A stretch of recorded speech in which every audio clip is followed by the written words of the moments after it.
ಇನ್ನು ಕೇವಲ ಬೆಂಗಳೂರು ಮಾತ್ರ ಅಲ್ಲ, ಮಂಡ್ಯದಲ್ಲೂ ಕೂಡ ಐಶ್ವರ್ಯ ಗೌಡ ವಂಚನೆ ಪ್ರಕರಣಗಳು ಒಂದೊಂದಾಗಿ ಬೆಳಕಿಗೆ ಬರ್ತಾ ಇದೆ.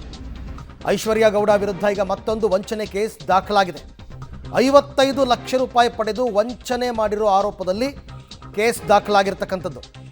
ಕಾಂಗ್ರೆಸ್ನವರು ಮಾತ್ರ ಅಲ್ಲ, JDS ನಾಯಕರು ಕೂಡ ಆಪ್ತರು ಅಂತಕ್ಕಂಥದ್ದು ಗೊತ್ತಾಗ್ತಾ ಇದೆ. ಹಣ ಕೊಟ್ಟವರಿಗೆ ಐಶ್ವರ್ಯ ಪ್ರಭಾವಿ ಅಂತ ನಂಬಿಸಿದ್ದೇ ಒಂದು ರೋಚಕ. DK ಸುರೇಶ್ ತಂಗಿ ಅಂತ ಪರಿಚಯ ಮಾಡಿಕೊಂಡಿದ್ರು ಐಶ್ವರ್ಯ. ಮಾಜಿ CM HDK ಕುಟುಂಬಸ್ಥರೂ ಪರಿಚಯ ಅಂತ ಬಿಲ್ಡಪ್ ಕೊಟ್ಟಿದ್ರಂತೆ.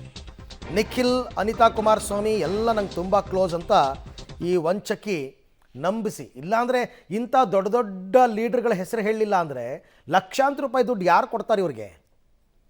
DK ಸುರೇಶ್ ಹೆಸರು ಹೇಳಬೇಕು, DK ಶಿವಕುಮಾರ್ ಹೆಸರು ಹೇಳಬೇಕು, ಕುಮಾರಸ್ವಾಮಿ ಹೆಸರು ಹೇಳಬೇಕು, ಅದಕ್ಕೆ ತಕ್ಕಂತೆ ಬಿಲ್ಡಪ್ ಕೊಡಬೇಕು.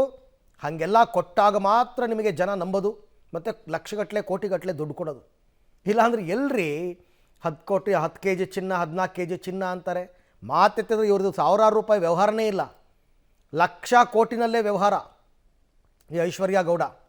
ಇನ್ನೆಂಥ ಖತರ್ನಾಕ್ ಇರಬೇಕು ಈಕೆ ಅಂತ.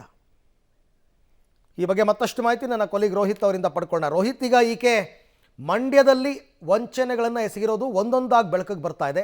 ಲೇಟೆಸ್ಟ್ ದೂರು ದಾಖಲಾಗಿರೋದೇನು ಮತ್ತು ದೂರಿನಲ್ಲಿ ಅವ್ರು ಮಾಡಿರೋ ಆರೋಪಗಳೇನು ಐಶ್ವರ್ಯ ಗೌಡ ವಿರುದ್ಧ? ಅರವಿಂದ್, ಸದ್ಯ ರವಿಕುಮಾರ್ ಮತ್ತೆ ಪೂರ್ಣಿಮಾ ಎಂಬುವರು ಈ ದೂರನ್ನು ಕೊಟ್ಟಿರುವಂಥದ್ದು. ಮಂಡ್ಯದ ಪೂರ್ವ ಠಾಣೆಗೆ ತಮಗೆ ಅಪಾರ ಪ್ರಮಾಣದಲ್ಲಿ ಲಕ್ಷಾಂತರ ರೂಪಾಯಿ ಹಣವನ್ನು ಮೋಸ ಮಾಡಿರುವಂತಹ ಐಶ್ವರ್ಯ ಗೌಡ ವಿರುದ್ಧವಾಗಿ ಪ್ರಕರಣ ದಾಖಲು ಮಾಡಿದ್ದಾರೆ. ದೂರಿನಲ್ಲಿ ಸಾರಾಂಶವನ್ನು ಉಲ್ಲೇಖ ಮಾಡಿದ್ದಾರೆ. ಅಂದರೆ ಇವರು ಐಶ್ವರ್ಯ ಗೌಡ ಮತ್ತೆ ರವಿಕುಮಾರ್ ಮತ್ತೆ ಪೂರ್ಣಿಮಾ ಅವರಿಗೆ ಹೇಗೆ ಪರಿಚಯ ಆಯಿತು ಎಂಬ ನಿಟ್ಟಿನಲ್ಲಿ ಕೂಡ ಒಂದು ರೀತಿಯಾಗಿ ಸಾರಾಂಶವನ್ನು ಉಲ್ಲೇಖ ಮಾಡಿರುವಂಥದ್ದು. ಜೊತೆಗೆ ಈ ಒಂದು ಉಲ್ಲೇಖವನ್ನು ಮಾಡುವಂಥ ಪ್ರಕಾರವಾಗಿ ನಿಖಿಲ್ ಕುಮಾರಸ್ವಾಮಿ ಮತ್ತೆ ಅನಿತಾ ಕುಮಾರಸ್ವಾಮಿ ಅವರ ಇಬ್ಬರು ಹೆಸರು ಕೂಡ ಇಲ್ಲಿ ಉಲ್ಲೇಖ ಮಾಡಿದ್ದಾರೆ. ಯಾಕಂತಂದ್ರೆ ಕೇವಲ DK ಸುರೇಶ್ ಅವರು ಮಾತ್ರ ಅಲ್ಲ ನನಗೆ ಪರಿಚಯ, ನನಗೆ ನಿಖಿಲ್ ಕುಮಾರಸ್ವಾಮಿ ಮತ್ತೆ ಅನಿತಾ ಕುಮಾರಸ್ವಾಮಿ ಅವರು ಪರಿಚಯ ಅಂತೇಳಿ ಕೂಡ ಐಶ್ವರ್ಯ ಗೌಡ ಇವರಿಬ್ಬರ ಬಳಿ ಹೇಳ್ಕೊಟ್ಟಿರುತ್ತದೆ. ಜೊತೆಗೆ ನಿಮ್ಗೆ ಏನಾದರೂ ಕೆಲಸಗಳು ಕೂಡ ಆಗಬೇಕು ಅಂತಂದ್ರೆ ನನ್ನೊಟ್ಟು ಕೇಳಿ, ನಾನು ಇವರೊಟ್ಟಿಗೆ ಮಾಡ್ಕೊಡ್ತೀನಿ ಅಂತೇಳಿ ಹೇಳಿರುವಂಥದ್ದು.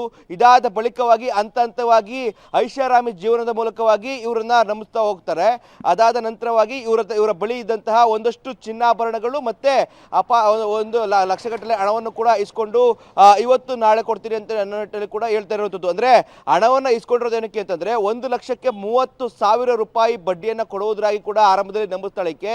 ಇದಾದ ನಂತರವಾಗಿ 1-2 ತಿಂಗಳು 30,000 ದುಡ್ಡನ್ನು ಕೊಟ್ಟಿರುವುದಾಗಿ ಕೂಡ ಹೇಳಲಾಗುತ್ತೆ. ಇದಾದ ನಂತರವಾಗಿ ಇದ್ಯಾವುದೇ ದುಡ್ಡನ್ನು ಕೂಡ ವಾಪಸ್ ಕೊಡೋದ, ಜೊತೆಗೆ ಬಡ್ಡಿಯನ್ನು ಕೂಡ ಬರಲ್ಲ. ಬಡ್ಡಿಯ ಆಸೆಯನ್ನು ತೋರಿಸಿ ಅಮಾಯಕ ಜನರ ಬಳಿಯಿಂದಾಗಿ ಲಕ್ಷಾಂತರ ರೂಪಾಯಿಯನ್ನ ಇದೀಗ ಕಸಿದುಕೊಂಡಿರುವಂಥದ್ದು. ಜೊತೆಗೆ ನನಗೆ ಪೊಲಿಟಿಕಲ್ ಸಪೋರ್ಟ್ ಇದರ ನಿಟ್ಟಿನಲ್ಲಿ ಕೂಡ ಜನರ ಬಳಿ ಬಿಂಬಿಸಿಕೊಂಡಿರುವಂಥದ್ದು. ಇದೀಗ ಈ ದೂರಿನ ಸಾರಾಂಶದಲ್ಲಿ ಬೆಳಕಿಗೆ ಬಂದಿದೆ. ಒಂದೊಂದಾಗಿ ಕೂಡ ಈ ರೀತಿಯ ಪ್ರಕರಣಗಳು ಇದೀಗ ಪೊಲೀಸ್ ಠಾಣೆಯ ಮೆಟ್ಟಿಲು ಇರ್ತಾ ಇದ್ದಾವೆ. ಇನ್ನೂ ಕೂಡ ಸಾಕಷ್ಟು ಜನರಿಗೆ ಮಂಡ್ಯ ಜಿಲ್ಲೆಯಲ್ಲಿ ಕೂಡ ಮೋಸ ಮಾಡಿದ್ದಾರೆ ಅಂತ ಕೂಡ ಹೇಳಲಾಗ್ತಾ ಇರುವಂಥದ್ದು. ಅವರೆಲ್ಲರೂ ಕೂಡ ಮತ್ತೆ ಪೊಲೀಸ್ ಠಾಣೆಗೆ ಬಂದು ದೂರನ್ನು ಕೊಟ್ಟಂಥ ಸಂದರ್ಭದಲ್ಲಿ ಮಾತ್ರ ಇವೆಲ್ಲಕ್ಕೂ ಕೂಡ ಬೆಳಕಿಗೆ ಬರುತ್ತೆ. ಪೊಲೀಸರು ಕೂಡ ಪದೇ ಹೇಳ್ತಾ ಇರ್ತಾರೆ, ಯಾರನ್ನು ಕೂಡ ನಂಬೇಡಿ, ಮತ್ತೆ ಗೊತ್ತಿಲ್ಲದವ್ರ ಜೊತೆ ವ್ಯವಹಾರವನ್ನು ಕೂಡ ಮಾಡಬೇಡಿ, ಮತ್ತೆ ಅವ್ರು ಗೊತ್ತು ಇವ್ರು ಗೊತ್ತು ಬಿಲ್ಡಪ್ ತೊಗೊಳ್ಳೋದ್ರ ಬಳಿ ಕೂಡ ಹೋಗ್ಬೇಡಿ ಅಂತ ಕೂಡ ಹೇಳ್ತಾ ಇರ್ತಾರೆ. ಆದರೆ ಅಮಾಯಕ ಜನರು ಹಣದ ಆಸೆಗಾಗಿ ಈ ರೀತಿಯಾಗಿ ಮೋಸ ಹೋಗಿರುವಂಥದ್ದು ಐಶ್ವರ್ಯ ಗೌಡ ಪ್ರಕರಣದಲ್ಲಿ ಇದೀಗ ಬೆಳಕಿಗೆ ಬಂದಿರುವಂಥದ್ದು. Arvind, right, thank you Rohit, ತಮ್ಮೆಲ್ಲ ಮಾಹಿತಿಗಾಗಿ ಧನ್ಯವಾದ.